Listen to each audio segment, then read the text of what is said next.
Episode के starting में past का दिखाता है जहाँ पे लियोरी बस में ट्रैवल करती है स्टडी करते हुए और सडनली उसका नोज ब्लीड होने लगता है। वैसे उसकी मम्मी का भी मैसेज आता है तुमको स्कॉलरशिप पाने के लिए कितना परसेंट लाना होगा। दूसरे दिन में दिखाता है लियोरी ऑपरेशन थिएटर रूम में रहती है और उसके फिर वो सडनली बेहोश हो जाती है। फिर बेहोश होने के बाद वो डॉक्टर के पास चेकअप के लिए जाती है। वहाँ पे उसे पता चलता है कि उसे ब्रेन ट्यूमर है। फिर कुछ दिनों बाद वो सोचती है कि अपनी मम्मी को बताए। फिर उसकी मम्मी घर आती है तो उसको पूछती है कि तुमने खाना खाया, तो बोलती है नहीं खाया। तो फिर उसकी मम्मी बोलती है अब तुम बड़ी हो गई हो तो तुमको खुद से खाना बना के खाना चाहिए, और बल्कि तो तुम्हें मेरे लिए भी खाना बना के रखना चाहिए था। उसके फिर उसकी मम्मी खाना बनाने जाती है। फिर योरी बोलने ही वाली रहती है कि मुझे कुछ बताना है। वैसे उसकी मम्मी बोलती है कि तुम कब डॉक्टर बनोगी, उसके फिर मुझे भी तुम्हारे वजह से लग्जरियस लाइफ जीने का मौका मिलेगा। ये सुनने के बाद वो कुछ बता नहीं पाती अपनी मम्मी को और अपने रूम में जाके रोने लगती है। बैक टू प्रेजेंट योरी की मम्मी और उसकी आंटी डॉक्टर के पास जाते हैं बात करने के लिए कि उसका सिचुएशन कैसा है और उसका सर्जरी कब करवाना है और उसके बाद कितना पैसा लगेगा उसके सर्जरी में। हॉस्पिटल से बाहर निकलने के बाद सोयोंग लीजियान को पूछती है कि तुम अभी डायरेक्ट ह्योरी के पास जाओगी, तो लीजियान बोलती है नहीं मैं अभी ह्योरी के पास नहीं जाऊंगी, अभी मैं डायरेक्ट हेडक्वार्टर जाऊंगी क्योंकि मैं अभी जॉब से निकाला जाना अफोर्ड नहीं कर सकती। नेक्स्ट सीन में ली जियान कंस्ट्रक्शन साइट के ओनर से बात करने के लिए आती है। फिर उसके बाद उससे बात करती रहती है, उसको बोलती रहती है बट वो उसका कुछ सुनता नहीं रहता है। फिर ली जियान बोलती है कि आपका कोई इरादा नहीं है ना कि मेरे को वापस नौकरी में रखने का, आप सोच के रख दिए हो कि मेरे को आप नौकरी से निकाल दोगे। उसके फिर वो गुस्सा होती है, उसके फिर पूरा सब चीज़ A to Z सुना के छोड़ देती है कि आप तो एक तो टाइम से आते नहीं हो काम पे और हम जो पूरा वर्कर्स जो काम करते रहते हैं लेकिन आपको उनके ऊपर कुछ ध्यान नहीं है। बोलती है आप क्या मुझे नौकरी से निकालोगे, मैं नौकरी छोड़ के जा रही हूँ बोल के वहाँ से निकल जाती है। जिस दिन में दिखाता है कि ली जियान ह्योरी के पास जाने के लिए बस में चढ़ने वाली रहती है। वैसे ही सियोंग को कॉल करती है और बताती है कि क्या क्या हुआ। उसके फिर सियोंग उसको बोलती है कि तुम चिंता मत करो, वैसे भी तुम्हें पता है ना मैं बहुत सारे पैसा सेव करके रखी हूँ और मेरे कोई भाई बहन फैमिली है नहीं, तो मैं कहीं खर्च करती हूँ नहीं और ना ही खुद के ऊपर करती हूँ, तो फिर तुम चिंता मत करो, यूरी के ट्रीटमेंट के लिए हमारे पास बहुत सारे पैसे हैं। दूसरे सीन में दिखाता है कि बियोन वैन को ठीक करते रहता है। वैसे यूरी पूरा क्यूरियस होकर उसके आसपास घूमती रहती है, देखती रहती है कि वो क्या कर रहा है। तो फिर बियोन उसको बोलता है कि तुम बहुत ज़्यादा पास आ रही हो, मुझे थोड़ा अनकंफर्टेबल फील हो रहा है, तुम ऐसा क्यों नहीं करती, तुम आस पड़ोस थोड़ा सा घूम के आ जाओ। यूरी ठीक है बोल के चले जाती है। बियोन धीरे से अपने पापा को बोलता है कि पापा मैं वायर का गलत साइज लेके आ गया हूँ, तो ये फिट नहीं हो रहा है, तो आप टाउन जाओ और सही साइज ले आना। ये सुनने के बाद उसके पापा बोलते हैं ये क्या धीरे से बोलने वाली बात है। तो उसके फिर बियोन बोलता है अरे मैं लेम दिखा नहीं चाह रहा था इसलिए धीरे से बोला। फिर उसके पापा बोलते हैं कि ठीक है मैं तुरंत जाता हूँ, तुरंत आता हूँ, किसी को खबर नहीं पड़े दूंगा। दूसरे सीन में दिखाता है कि यूरी पड़ोस में घूमती रहती है। उसके फिर वो खेत में देखती है तो तेहो गर्मी की वजह से बेहोश हो जाता है। तो फिर उसको वहाँ से लेके जाती है। फिर यूरी तेहो का चेकअप करती रहती है। वैसे गाँव वाले उसको पूछते हैं तुम नर्स या डॉक्टर हो, तो यूरी बोलती है नहीं मैं मेडिकल स्टूडेंट थी बट अब छोड़ चुकी हूँ। तेहो को अच्छे से देखती है। उसके फिर बोलती है कि धूप में बहुत ज़्यादा देर काम कर लिया उसकी वजह से बेहोश हो गए हैं, थोड़ी देर के बाद ठीक हो जाएंगे बोल के वहाँ से चले जाती है। दूसरे दिन में दिखाता है ली जियान यूरी से मिलने से जाने से पहले वो कुछ फ्रूट्स लेती है और सेम टाइम पे यूजुन से वहाँ पे वायर खरीदने को गया रहता है और फिर वायर लेता है और उसके फिर दोनों के दोनों सेम बस में बैठते हैं। फिर कुछ देर के बाद ली जियान विंडो खोलने का ट्राई करती है तो उसका पूरा फ्रूट्स गिर जाता है। तो यूजुन से उसको हेल्प करता है। फिर वो एक दूसरे को देखते हैं और फिर दोनों के दोनों शॉक हो जाते हैं। फिर फ्लैशबैक पास्ट का आता है उनके स्कूल टाइम के डेज का। ली जियान अपने दोस्तों के साथ बस में रहती है स्कूल जाने के लिए और वो लोग बकर करते रहते हैं। उसके फिर ड्राइवर अंकल अचानक ब्रेक मारते हैं तो उसके फिर ली जियान गिरने वाली रहती है। वैसे ही यूजुन सुक उसको पकड़ लेता है और ली जियान यहाँ पे फ्लैट हो जाती है यूजुन सुक के ऊपर। फिर स्कूल का दिखाता है ली जियान पूरे स्कूल के सामने यूजुन सुक को प्रपोज करती है डांस करते हुए। और ऐसा नहीं है यहाँ पे कि यूजुन सुक उसकी हरकतों की वजह से एम्बैरस फील करता है, बल्कि वो दिखाता नहीं है लेकिन उसको अच्छा लगता है उसकी हरकतें। दूसरे सीन में ये लोग बस से उतरते हैं और ली जियान यूजुन सुक से कैजुअल बात करती रहती है और यूजुन सुक उससे पूरा फॉर्मल में बात करता है। तो ली जियान उसको बोलती है कि ओप्पा आप मेरे से ऐसे क्यों बात कर रहे हो पूरा फॉर्मेलिटी के साथ। फिर यूजुन सुक बोलता है कि मैं स्ट्रेंजर से ऐसी बात करता हूँ। तो ली जियान बोलती है कि हम कब से स्ट्रेंजर्स हो गए। बोलती है कि वैसे आप यहाँ पे क्या कर रहे हो। उसके फिर उसको जवाब देने देती ही नहीं है। उसके फिर खुद का ही बताती है कि मैं तो मेरी बेटी भाग गई है तो उसको यहाँ ढूंढने आई हूँ। फिर दोनों बात करते हुए वैन के यहाँ पहुँच जाते हैं और लियोरी अपनी मम्मी को देखती है और देखते ही वहाँ से भागने लगती है। फिर उसकी मम्मी उसके पीछे जाती है और बोलती है चलो तुम मेरे साथ वापस सोल चलो क्योंकि मैंने डॉक्टर से भी बात कर लिया, कितना प्राइस क्या लगेगा सब चीज़ मैंने बात कर लिया। तो लियोरी बोलती है कि मुझे इलाज नहीं कराना है क्योंकि अगर मैं इलाज कराना स्टार्ट करी तो सब चीज़ चेंज हो जाएगा, मेरी लाइफ में एक एक चीज़ चेंज हो जाएगा और मैं अभी अपने लाइफ के साथ वो चेंजेस नहीं चाहती हूँ करना। ये सब बोलने के बाद लियोरी वहाँ से चले जाती है और बुयोंग वहाँ पे खड़े होकर वो सारी बात उनकी सुन लेता है। फिर दूसरे दिन में दिखाता है कि योरी बारिश में भीगते भीगते बीच के किनारे जाती है और वहाँ बैठ के बहुत ज़्यादा रोती रहती है और उसके पीछे बुयोन भी आता है और लियोरी रोते रोते पानी में जाती है और बोलती है कि मैं ही क्यों, मैंने ऐसा किया ही क्या था कि मुझे ऐसा होना था। फिर योरी को रोते हुए ध्यान नहीं आता है कि वो बहुत ज़्यादा गहराई में चली गई है। फिर वो डूबने लगती है। उसके फिर बुयोन ये देख के आता है जल्दी जल्दी और उसको फिर बचाता है उसको। दूसरे दिन में दिखाता है यूजुन सुक लीजियान को रोते हुए देखता है। फिर उसको अपने घर के अंदर बुलाता है। फिर उसको गरम गरम कॉफ़ी देता है। उसका फिर लियोरी के बारे में बात करते हैं। फिर बोलता है कि शायद वो अर्ली 20s प्यूबर्टी हिट कर रही है इसलिए ऐसा हरकत कर रही है, तो तुम ज़्यादा चिंता मत करो। बोलता है कि वैसे ही वहाँ पे योरी लोग भी पहुँच जाते हैं। फिर योरी की मम्मी उसके पास दौड़ते दौड़ते आती है और बोलती है कि तुम भीगी कैसी हो, क्या हो गया करके। फिर योरी कुछ नहीं हुआ बोल के वैन के अंदर चल जाती है। फिर उसकी मम्मी उसके पीछे वैन के अंदर जाती है, उसको बाल सुखाने के लिए हेल्प करने वाली रहती है। तो लियोरी बोलती है रहने दो। उसके फिर लियोरी बोलती है कि समुद्र का वेव्स बहुत ज़्यादा स्ट्रॉन्ग था, वो ये चीज़ 2 से 3 बार रिपीट करती है। उसके फिर बोलती है कि अगर समुद्र का वेव्स बहुत ज़्यादा स्ट्रॉन्ग था इसका ये तो मतलब नहीं है ना कि मैं वहाँ जाऊँ ही ना। उसके फिर वो अपनी मम्मी को बोलती है कि मैं सोल वापस नहीं जाऊँगी। फिर वो लोग बात करते ही रहते हैं कि उसके वैन पे नॉक आता है। तो फिर लीजियान देखने जाती है तो यूजुन सुक रहता है और उसका सामान अटेंड करने के लिए आया रहता है और बोलता है कि लंच तैयार हो गया है तो खाने के लिए आ जाओ। तो वहीं पे सेम टाइम पे तेओ भी सुन लेता है ये बात और वो खुद को खुद से इन्वाइट कर लेता है। रियो जिनसे उसको बुलाना नहीं चाहता लेकिन वो खुद को खुद से इन्वाइट कर लेता है वहाँ पे। ये सब बात करते रहते हैं। उसके फिर तेओ बोलता है वैसे पुराने स्कूल्समेट्स का मिलना इतना आसान होता नहीं है, कितना अच्छा कोइंसिडेंट है ना कि आप दोनों मिल गए। फिर तेओ लीजियान को पूछता है वैसे भैया रियो जिनसे भैया कैसे थे स्कूल टाइम पे। ब्योंग पूछता है कि पापा कैसे थे स्कूल टाइम पे। तो फिर वो बताती है कि वो पढ़ाई में अच्छे थे बोल के वो छोड़ देती है। फिर तेओ बोलता है कि पढ़ाई में नहीं जाना है। फिर बोलता है कि मैंने सुना था कि लड़कियां भैया के लिए लाइन लगाए रहती थी और वो स्कूल टाइम पे बहुत ज़्यादा पॉपुलर थे। लीजियान तेओ को देखती है और बोलती है कि मैं बस क्यों एक ही चीज़ को लेकर बोल रही हूँ, क्योंकि मेरे को आगे चीज़ उस चीज़ के बारे में बात नहीं करना, इसलिए एक ही चीज़ को लेकर बोल रही हूँ ना। फिर योरी बोलती है कि वैसे आपका घर बहुत सुंदर है, मैं भी चाहती हूँ कि एक दिन मैं ऐसी ही टाइप के घर पे रहूँ। फिर बताती है कि मेरी मम्मी कंस्ट्रक्शन साइट मैनेजर है। फिर नेक्स्ट डे दूसरे दिन का दिखाता है कि योरी उठती है और अपने वैन के बाहर जाती है तो बियोन उसके वैन के बाहर खड़े रहता है और बोलता है हमारे बीच में डील था ना कि मैं तुम्हारा वैन ठीक करूंगा तो फिर तुम काम करने के लिए आओगी। बुयोन योरी को फ्लावर प्लांटेशन फार्म लेके जाता है। योरी को सिखाता है कि कैसे लगाते हैं, कैसे क्या करते हैं। फिर दोनों काम करते हैं और उसके फिर योरी अचानक से बुयोन को देखती है और वो नोटिस करती है कि वो अपना काम करते हुए बहुत ज़्यादा इंजॉय कर रहा है। फिर दोनों वहाँ का काम खत्म करके वापस घर जाने के लिए निकलते हैं। फिर जब वापस जाते रहते हैं तो योरी बियोन को पूछती है कि तुम्हें ये करना बहुत ज़्यादा पसंद है ना, तुम कब से ये कर रहे हो। तो फिर बियोन बताता है कि मैं बीच में अपना पढ़ाई छोड़ दिया, उसके बाद प्लांटेशन में फोकस किया। फिर बोलता है कि मैंने लास्ट नाइट तुम्हें देखा अपनी मम्मी के साथ तुम आर्ग्यू कर रही थी, तुम अपनी मम्मी के साथ इतना रूड क्यों बात करती हो। तो फिर योरी ये सुनने के बाद बोलती है कि तुम लाइन क्रॉस नहीं कर रहे हो। तो फिर बियोंग बोलता है सॉरी। फिर दोनों घर पहुंचते हैं। फिर यूजुनसुक योरी को देखता है, फिर बोलता है तुम्हारी मम्मी का फोन है, कल भूल गई थी और बहुत देर से फोन आ रहा था, देखो शायद अर्जेंट है। योरी देखती है उसको 30 मिलियन वॉन जो उसकी मम्मी दी थी उधारी, उसका पता चल जाता है। फिर अपनी मम्मी को बहुत ज़्यादा सुनाती है और बोलती है कि कैसे आप किसी को दे सकते हो ऐसे। योरी एड्रेस देखती है, उसी समय बियोंग भी वहाँ पे पहुंचता है उसके। फिर वो बियोंग का हाथ पकड़ती है, उसको एड्रेस दिखाती है और बोलती है कि चलो इस एड्रेस पे। फिर वो लोग उस एड्रेस पे पहुंचते हैं और देखते हैं कि वहाँ पे कोई एक अडल्ट है ही नहीं, सिर्फ बच्चे बस वहाँ हैं। वहाँ पे 3 छोटे छोटे बच्चे रहते हैं, उनसे पूछने का ट्राई करते हैं बट वो लोग कुछ नहीं बोलते हैं। फिर उनकी बड़ी बहन वहाँ पे आती है। फिर उसके बाद वो बोलती है कि मैं पार्ट टाइम जॉब में थी, अभी जस्ट आई हूँ। फिर वो लोग ये सुन के शौक हो जाते हैं कि ये पार्ट टाइम जॉब, क्योंकि वो बच्ची इतनी बड़ी भी नहीं है ना कि पार्ट टाइम जॉब कर सके। फिर उनको थोड़ा दया आता है। फिर उसी टाइम उनके भाई बहन भी वहाँ पे उसकी दीदी के पास आते हैं और बोलते हैं कि दीदी भूख लग रहा है करके। फिर ये सुनने के बाद वो लोग को तो और दया आ जाता है। फिर यहाँ पे ये लोग पैसे के बाद भूल जाते हैं उसके। फिर उनका घर पूरा क्लीन करते हैं और खाना वाना बना देते हैं और लोग को खाना खिलाते हैं। फिर वहाँ से जाने वाले रहते हैं। जो बड़ी बच्ची रहती है वो लीजियान के पास आती है और बताती है कि उसके पापा कहाँ हैं। फिर लीजियान उसके पापा को देखने के लिए वहाँ पे जाती है। तो फिर देख के बहुत ज़्यादा वो सीन को सैड हो जाती है। जैसे वो सेलिब्रेट करते रहता है उसको देख के बहुत ज़्यादा सैड होती है। फिर वहाँ से निकल जाती है। फिर वो निकलने वाली रहती है कि वांग उसके पास आता है और उसको रोक लेता है। फिर दोनों बात करते हैं तो वहाँ पे वांग बोलता है मुझे पता है कि आप भी इस पैसे के लिए बहुत ज़्यादा मेहनत कर रहे हो और मैं बहुत बुरा इंसान हूँ कि आपको आपके ही पैसे वापस नहीं कर पाया हूँ अभी तक। वांग से बात करने के टाइम उसको अपना पास्ट का याद आता है कि वो कैसे बहुत ज़्यादा स्ट्रगल करके यहाँ पहुंची है और उसके फिर वर्क प्लेस में भी उसको बहुत ज़्यादा बुली किया जाता था। फिर भी वो कभी गिव अप नहीं की क्योंकि उसके आसपास लोग थे, उसकी दोस्त, उसकी बेटी, जो उसको कभी गिव अप करने के लिए नहीं दिए। फिर बोलती है वैसे वांग तुम्हारे बच्चे बहुत ज़्यादा सुंदर हैं और इतने हार्डशिप की वजह से भी तुम अपने बच्चों को बहुत अच्छे से बड़ा किए हो। मेरी बेटी मुझे पुश ओवर बोलती है लेकिन मैं पुश ओवर हूँ नहीं, मैं एक रोमांटिस्ट हूँ और एक ऐसी इंसान हूँ जो मिरेकल पे बिलीव करती हूँ।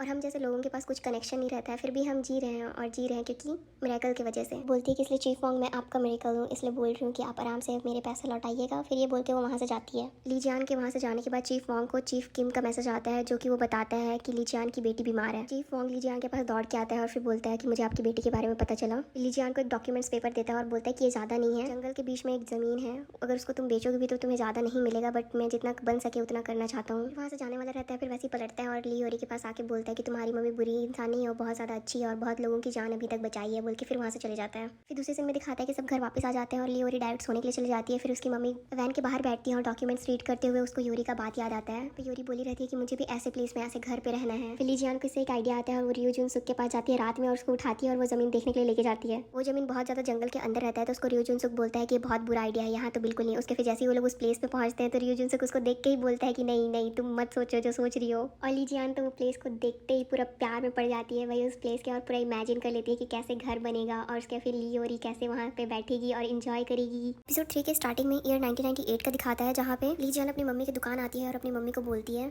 आप बस दिन भर दुकान में काम करते हो, मेरे लिए आपके पास टाइम ही नहीं है। बाकी बच्चों के पेरेंट्स उनको अच्छे से पढ़ने के लिए और घर टाइम से आना बोल के उनको डांटते हैं। लीजियान की मम्मी बोलती है मैं बाकी पेरेंट्स जैसे नहीं हूँ ना, इसलिए तुम्हारा फेवरेट खाना बनाई हूँ, जल्दी जल्दी खाओ उसके बाद कहीं जाना है। फिर रात के टाइम पे दोनों एक पेड़ के नीचे बैठे हुए होते हैं। तुम्हारे पापा और मैं यहाँ हमेशा आया करते थे और सोचू पी के बहुत आलतू फालतू बात यहाँ किया करते थे। लीजियान बोलती है कि पापा को तो फार्मिंग करना था बट आपने करने नहीं दिया। फिर कुछ देर के बाद जियान को उसकी मम्मी बोलती है कि मैं एक अच्छे इंसान से मिली हूँ और मैं भी उसके साथ जाना चाहती हूँ ताकि अच्छे पैसे कमाऊँ और तुमको सोल पढ़ने के लिए भेज सकूँ। फिर बोलती है मैं वेटिनम पहले जाऊँगी और वहाँ सेटल हो जाऊँगी, उसके बाद तुम्हें भी लेने आऊँगी और अभी तुम हाई स्कूल में हो तो तुम खुद का अकेले खाना बना के तुम रह सकती हो और चिंता मत करना, मैं वहाँ जाने के बाद तुम्हें हर मंथ पैसे भेजूंगी। लीजियान वहाँ से गुस्से में उठती है और बोलती है कि जो आप कभी करोगे नहीं ना वो आप बोला भी मत किया करो और वैसे भी आपकी जैसे मम्मी नहीं चाहिए मुझे बोल के वहाँ से चले जाती है। फिर बैक टू प्रेजेंट सीन, लीजियान अपना घर का एक स्ट्रक्चर बनाती रहती है और सेम टाइम पे योरी उठ जाती है और पूछती है कि क्या कर रहे हो आप, सोल वापस नहीं जाओगे क्या, आपका काम का क्या होगा। तो उसकी मम्मी बोलती है मैं छुट्टी लेके रखी हूँ, तुम क्या खाओगी। योरी बोलती है कुछ नहीं और फिर वापस सोने चली जाती है। फिर दूसरे दिन में दिखाता है कि लीजियान मिमी की दुकान जाती है और वहाँ पे सब्जी का प्राइस देख के शॉक हो जाती है फिर मिमी से बार्गेनिंग करने के बाद सब्जी वहाँ से सही प्राइस में ले लेती है। फिर सेम टाइम पे दूसरे सीन में दिखाता है कि योरी अपनी आंटी को कॉल करती है, अपनी मम्मी की बेस्ट फ्रेंड, उसको बोलती है कि आप जल्दी से जल्दी यहाँ आइए और मम्मी को यहाँ से लेके जाइए। फिर लीजियान सब्जी खरीद के वापस आ जाती है और खाना बनाना स्टार्ट करते हैं। खाना पीना बनाने के बाद वो रियो जुनसुक को भी खाने में इन्वाइट करती है। फिर चारों बैठ के खाना खाते हैं साथ में। खाना खाते हुए लीजियान जुनसुक से पूछती है कि तुम ऑफिस कब जा रहे हो, क्योंकि मुझे तुमसे कुछ अर्जेंट बात करनी है। फिर दूसरे सीन में दिखाता है कि जुनसुक के ऑफिस में दोनों उन लोग बात करते हैं और जुनसुक बोलता है कि मैं तुम्हारा घर बनाने में हेल्प नहीं करूँगा। फिर जियान प्लीज़ प्लीज़ बोलती है। फिर दोनों का बहस हो जाता है तो उसका हाथ पकड़ के उसको ऑफिस से बाहर लेके आता है और ये सब गाँव वाले उनको बहस करते हुए देख लेते हैं। फिर लोग सोचते हैं कि लोग दोनों का ज़रूर कुछ चल रहा है। फिर गाँव वालों का बात सुन के जुनसुक लीजियान का हाथ पकड़ता है, उसको कार के अंदर लेके जाता है और उसको बैठाता है। फिर चिल्लाने लगता है कार के अंदर। कार में चिल्लाने के बाद वो लोग दोबारा उस घर को देखने के लिए जाते हैं। फिर जुनसुक बोलता है कि तुमको दिखाई नहीं दे रहा है क्या कि ये घर कितने ज़्यादा गंदे हालत में है और तुम चाहती हो कि तुम यहाँ घर बनाओ, और वैसे भी योरी और तुम्हारे लिए दोनों के लिए यहाँ अकेले रहना सेफ नहीं होगा और मैं यहाँ पे तुम्हारे घर बनाने के लिए बिल्कुल भी हेल्प नहीं करूँगा, बोल के वो चले जाता है। दूसरे दिन में दिखाता है कि लीजियान की बेस्ट फ्रेंड वहाँ पे आ जाती है और योरी से मिलती है, उससे गले मिलती है। फिर दोनों बैठ के बात करते हैं और वैसे ही लीजियान वहाँ पे आती है तो योरी उसको देख के वहाँ से उठ के चले जाती है। फिर लीजियान सुनियोंग को पूछती है तो मेरी चिंता करती इसलिए आई, तो सुनियोंग बोलती है हाँ। फिर लीजियान बोलती है मुझे पता है, पक्का योरी ने तुमको कॉल करके बोला होगा कि आओ और मम्मी को यहाँ से लेके जाओ, इसलिए तुम आई हो। फिर वो ये सुन के हंसने लगती है। फिर दूसरे दिन में दिखाता है लीजियान सुनियोंग को अपना घर दिखाने के लिए लेके जाती है और बोलती है, उसको एकदम एक्साइटेड होकर बताती है कि मैं यहाँ पे ये बनाऊंगी, वहाँ पे वो बनाऊंगी। तो फिर सुनियोंग उसको बोलती है कि तुम पागल तो नहीं हो गई हो, तुम्हारा माइंड ठीक तो चल रहा है ना। वहाँ से बाहर निकलते हैं और दूसरे साइड देखते हैं तो उसके फिर वहाँ पे बोलती है लीजियान कि यहाँ पे हम रेस्टोरेंट भी खोल सकते हैं। ये सुन के सुनियोंग शॉक हो जाती है। फिर योरी स्ट्रीट में वॉक लेती रहती है। फिर ब्योन वहाँ पे आता है और उसको बोलता है कि मैं तुम्हें बहुत देर से ढूंढ रहा था, मुझे तुम्हारी हेल्प चाहिए। फिर दोनों फ्लावर प्लांट फार्म जाते हैं और जो ऑर्डर उनका आया रहता है सब पैक करते हैं और सही टाइम पे डिलीवरी कर देते हैं। ब्योम उसको उसके काम का पैसा देता है तो योरी उसको वापस कर देती है और बोलती है रहने दो करके। तो फिर ब्योम बोलता है अगर तुम्हारी जगह कोई और भी रहता तो फिर मैंने उसे भी देना था। तो फिर योरी बोलती है ठीक है थैंक यू बोल के वो रख लेती है। फिर योरी बोलती है वैसे चीज़ों को सुंदर बनाना मुझे अच्छे से आता है। फिर ब्योम बोलता है हाँ देखा मैंने, तुम फ्लावर को भी अच्छे से तोड़ लेती हो, उसको अच्छे से पैक भी कर लेती हो और तुम भी सुंदर हो। बोलने के बाद वो बोलता है ओ शिट मैंने क्या बोल दिया। फिर तेहो वहाँ पे आता है और ब्योम को सर्फिंग के लिए पूछता है। फिर ब्योम हाँ बोलता है। फिर वो योरी को पूछता है। योरी से पहले ब्योम रिप्लाई करता है और बोलता है कि अरे इसको स्विमिंग नहीं आती इसलिए वो नहीं जाएगी। योरी बोलती है कि मैं भी चलूंगी, स्विमिंग नहीं आती तो क्या हुआ, सीख तो सकती हूँ ना मैं। तीनों सर्फिंग के लिए निकलते हैं। फिर रास्ते में उनकी और एक फ्रेंड मिलती है और वो योरी को देखती है और उसके फिर ब्योम को पूछती है कि ये कौन है। तो फिर ब्योम बोलता है चलो पहुँचते हैं, उसके फिर बताता हूँ। दूसरे सीन में दिखाता है कि लीजियान और सुयोंग बैठ के बात करते हैं और लीजियान बोलती है कि सुयोंग मैं अब से नहीं रहूँगी और मैं अच्छे से जीना चाहती हूँ योरी के साथ। तो सुयोंग बोलती है बस योरी के साथ नहीं साथ में मैं भी। तो फिर लीजियान बोलती है हाँ तुम मैं और योरी साथ में अच्छे से जिएंगे। फिर सुयोंग बोलती है वैसे आर्किटेक्चर ढूंढा तुमने। जैसे सुयोंग ये बोलती है वैसे सामने से रियो जुनसुक आता है और वो जैसे इनको देखता है पूरा यू टर्न लेके वापस चले जाता है। फिर लीजियान उसका पीछा करती है और बोलती है कि हेल्प कर दो घर बिल्ड करने में। फिर वो रुकता है और पूछता है कि तुम वो खत्म हुआ घर को क्यों बनाना चाहती हो। लीजियान बोलती है कि मैं योरी के साथ एक पीसफुल जिंदगी यहाँ पे जीना चाहती हूँ इसलिए वो घर बनाना चाहती हूँ। ये सुनने के बाद वो बिना कुछ बोले वहाँ से चले जाता है। फिर जुनसुक वापस भी आता है लेकिन लीजियान गुस्से में रहती है और बोलती है कि ठीक है मैं अब से आपको बोलूंगी नहीं हेल्प करने के लिए, बस हो गया, मैं कोई और आर्किटेक्चर ढूंढ रही हूँ। फिर लीजियान वहाँ से जाती रहती है तो जुनसुक चिल्ला के बोलता है ठीक है साथ में करते हैं और गाँव वाले ये सुन लेते हैं। फिर वो लोग गलत एंगल में ले लेते हैं। दूसरे सीन में दिखाता है कि वो लोग बीच पहुँचते हैं सर्फिंग के लिए। फिर योरी ब्योंग के बाकी फ्रेंड से मिलती है। बाकी दो लड़के योरी से अपने आप को इंट्रोड्यूस करते हैं बट जो फीमेल रहती है वो अपने आप को इंट्रोड्यूस नहीं करती है। वो लड़के ही दूसरी लड़की को इंट्रोड्यूस करते हैं और बताते हैं कि उसका नाम किम सोयुन है। फिर सर्फिंग स्टार्ट करने से पहले सब एक्सरसाइज करते हैं और सर्फिंग के लिए पानी में जाते हैं। फिर तेहो योरी को सर्फिंग करने के लिए सिखाता है। फिर वो बहुत बार ट्राई करती है खड़े होने का, बट वो नहीं खड़े हो पाती है लेकिन फिर वो गिव अप नहीं करती है। फिर वो बाकी लोगों को देखती है कि वो लोग सब सर्फिंग कर रहे हैं। उसके फिर अचानक योरी को हेडेक होता है। फिर वो बैक टू नॉर्मल हो जाती है प्रैक्टिस के लिए। उसके फिर दूर से ब्योंग उसको देखता है कि वो कितना ज़्यादा इंजॉय कर रही है। फिर जब रेस्ट करने के लिए सब बैठे रहते हैं तो जो दूसरी फीमेल रहती है किम सुयन, उसका बाकी लोग सब तारीफ करते रहते हैं तो सब चीज़ में अच्छी है बस स्टडी को छोड़ के। सुनने के बाद योरी फिर से सर्फिंग का ट्राई करती है और वो जाती है और वो सक्सेसफुल हो जाती है। फिर जो भी वहाँ रहते हैं सबके सब उसके लिए खुश होते हैं और तेहो तो सबसे ज़्यादा खुश होता है क्योंकि वो बहुत देर से उसको सिखा रहा था और ब्योन भी बहुत खुश होता है। फिर ये लोग घर के लिए निकलने वाले रहते हैं। फिर ब्योन उसको पूछता है कि सर्फिंग करके कैसा फील हुआ। योरी बोलती है मुझे बहुत ज़्यादा अच्छा लगा और अब लगता है कि मुझे मेरा नया टैलेंट मिल गया है। दूसरे सीन में दिखाता है कि सुयोंग लीजियान को बोलती है कि मैं डिनर बना रही हूँ तो तुम वो जो आर्किटेक्चर है उसको भी बुला लो ताकि उससे बात करें, थोड़ा कंफर्टेबल हो जाए क्योंकि आगे जाके उसी के साथ काम करना है। फिर लीजियान बोलती है सुयोंग को कि तुम्हें याद है मेरा पहला प्यार। तो सुयोंग बोलती है हाँ। उसके फिर लीजियान बोलती है कि ये वही है। ये सुनने के बाद सुयोंग शॉक भी हो जाती है और खुश भी होती है। फिर दूसरे सीन में दिखाता है कि योरी घर पहुंचती है। फिर उसकी मम्मी उसको देख के एकदम वरीड हो जाती है कि बोलती है कि तुम दोबारा कैसे गिली हुई हो। तो उसके फिर ब्योंग उसको बोलता है कि हम लोग सर्फिंग के लिए गए थे। उसकी मम्मी उसके बाद कुछ नहीं बोलती है। फिर योरी बोलती है आज के लिए थैंक यू बोल के वो अंदर चली जाती है। फिर यहाँ पे लीजियान बस ब्योंग को डिनर के लिए इन्वाइट करती है तो तेहो भी वहाँ पे रहता है तो बोलता है ठीक है मैं भी आ जाऊँगा करके। फिर दूसरे सीन पे जियोंग सुक के गाल पे आई का पलक गिरा रहता है तो फिर उसको लीजियान निकालती रहती है तो सब उन लोग को ये चीज़ करते हुए देखते हैं और जियोंग सुक नोटिस करता है कि सब उन्हें घूर रहे हैं तो फिर वो चिल्ला के बोलता है जैसा तुम लोग सोच रहे हो वैसा बिल्कुल भी नहीं है। फिर तेहो उसके पास आके बोलता है भैया आप डिवोर्सी हो, अगर आप डेट भी करोगे तो वियर्ड नहीं लगेगा। फिर डेट करने के बाद जोनसुक अपने डॉगी के साथ रहता है तो फिर लीजियान वहाँ पे आती है और जोनसुक लीजियान को बोलता है कि मैंने सुना तुम्हारी बेटी के बारे में। फ्लैशबैक में दिखाता है ब्योंग अपने पापा को बताता है लियोरी की सिचुएशन के बारे में। ये सुनने के बाद लीजियान बोलती है तुम ये जॉब इसलिए तो नहीं ले रहे हो ना कि वो बीमार है करके। ये सुनने के बाद जोनसुक बोलता है तुम्हें तो पता है ना मुझे पैसे बहुत ज़्यादा पसंद है, मेरा एक प्रोजेक्ट डिले हो गया था तो मैं फ्री था इसलिए मैं तुम्हारा काम ले रहा हूँ। फिर ये सुनने के बाद लीजियान बोलती है ठीक है अब आगे हम अच्छे से मिलकर काम करते हैं। बोलने के बाद वो चले जाते हैं। जाती है। फिर जैसे ही वो वैन में आती है, यूरी उसको पूछती है कि आप वापस सोल कब जा रहे हो। उसकी मम्मी बोलती है कि मैंने काम छोड़ दिया करके। यूरी सुनने के बाद बोलती है कि मैं मरने वाली हूं, इसलिए आपने काम छोड़ दिया ताकि मेरा यहाँ आके देख रेख कर सको। उनका बहस बहुत ज्यादा होने लगता है तो सेयोंग बोलती है कि तुम्हारी मम्मी ने जॉब छोड़ा नहीं है, उन्हें निकाल दिया गया है, वहाँ का सप्लाईज चोरी हो गया था तो सारा ब्लेम तुम्हारी मम्मी के ऊपर डाल दिए। ये सब सुनने के बाद यूरी अपनी मम्मी को बोलती है आपने उन्हें जाके ये बोलने की कोशिश की कि आपने ये काम नहीं किया है, या फिर वो जब आपको ब्लेम किया तो आप चुपचाप से हाँ बोल के निकल गए। फिर ली जियान यूरी का हाथ पकड़ती है और बोलती है कि मैं बस तुम्हारे साथ रह के खुश रहना चाहती हूँ। फिर यूरी बोलती है कि डेली साथ रह के झगड़ा करने से क्या मतलब हुआ, इससे अच्छा तो हम कभी कभी मिले और कुछ पल की खुशी ही जी लें। बोलने के बाद वो वैन से बाहर निकल जाती है। फिर नेक्स्ट डे मॉर्निंग हो जाते हैं और ली जियान और सियोंग कहीं जाने वाले रहते हैं और देखते हैं कि लियोरी सो रही है। फिर उसको जाके चेक करते हैं तो उसको बहुत ज़्यादा फीवर रहता है और डर के मारे उसको जल्दी जल्दी हॉस्पिटल लेके जाते हैं। हॉस्पिटल जाके पता चलता है कि उसको नॉर्मल फीवर है। फिर ली जियान डॉक्टर से पूछती है कि इसको ब्रेन ट्यूमर है, तो ये ब्रेन ट्यूमर के रिलेटेड तो नहीं है ना। फिर डॉक्टर बोलते हैं ये तो हमें चेक करके ही पता चलेगा, बट जो आपका रेगुलर हॉस्पिटल है आप वहाँ जाओगे तो ज़्यादा बेटर है। फिर दूसरे सीन में दिखाता है कि दिन से रात हो जाता है और रात से दिन हो जाता है और ली जियान पूरे टाइम जगती रहती है और लियोरी का उठने का वेट करती है। यूरी उठती है और अपना मुंह दूसरे साइड कर लेती है। फिर उसकी मम्मी स्टोरी बताने स्टार्ट करती है। जब मैं हाई स्कूल में थी, पापा की डेथ के बाद मम्मी 3 आदमियों को डेट की। उनमें से पहला वाला शादीशुदा था और दूसरा वाला एक रेस्टोरेंट ओनर था, बट मम्मी के साथ किसी और को भी डेट करा था। मम्मी को जब ये पता चला तो फिर मम्मी बहुत रोई थी। और तीसरा वाला जींस फैक्ट्री ओनर था जिसके साथ मम्मी वियतनाम चले गई मुझे अकेला छोड़ के, जब मैं 11th क्लास पे थी। मम्मी के मुझे छोड़ के जाने के बाद मैं बहुत टाइम तक अकेली थी। ये सुनने के बाद लियोरी उठती है और बोलती है कि आपने तो मुझे बताया था कि नानी बहुत अच्छी थी। उसकी मम्मी बोलती है मैं चाहती थी कि तुम सिर्फ अच्छी मेमोरीज याद रखो अपनी नानी की। यूरी बोलती है आपको पता है मैं आपको इतना हेट क्यों करती हूँ, क्योंकि लाइफ में कुछ चीज़ अच्छी नहीं चल रही है तब भी आप प्रिटेंड करते हो कि लाइफ में सब सही चल रहा है, सब ठीक है, और आपकी वजह से मुझे भी यही प्रिटेंड करना पड़ता है कि मैं भी स्ट्रांग हूँ और सब मेरे लाइफ में सही चल रहा है। ये सुनने के बाद ली जियान लियोरी को बोलती है कि मुझे बहुत ज़्यादा डर लग रहा है और मैं ये नहीं जानती हूँ कि अच्छी माँ होना क्या होता है, क्योंकि मैंने तुम्हें पैदा नहीं किया और जब मैं छोटी थी तो मुझे मेरी मम्मी छोड़ के चली गई और अब तुम बीमार पड़ गई और मुझे डर लग रहा है और समझ नहीं आ रहा है कि कैसे और क्या करना चाहिए। मैं कुछ चीज़ को रिग्रेट नहीं करना चाहती हूँ। जब मम्मी चले गई थी तो मैंने बहुत रिग्रेट किया था कि मैं क्यों नहीं बोली कि रुक जाओ या फिर मुझे भी साथ में लेके चलो। यूरी मेरे खातिर तुम मेरे साथ रहोगी ना, क्योंकि मैं अभी बहुत ज़्यादा डरी हुई हूँ। फिर यूरी बोलती है आपको डराने के लिए सॉरी मम्मी, बट आपको सच बताऊँ तो मैं भी अभी बहुत ज़्यादा डरी हुई हूँ। फिर दोनों एक दूसरे को हक करके बहुत देर तक रोते रहते हैं और यूरी अपनी मम्मी को सॉरी बोलती रहती है।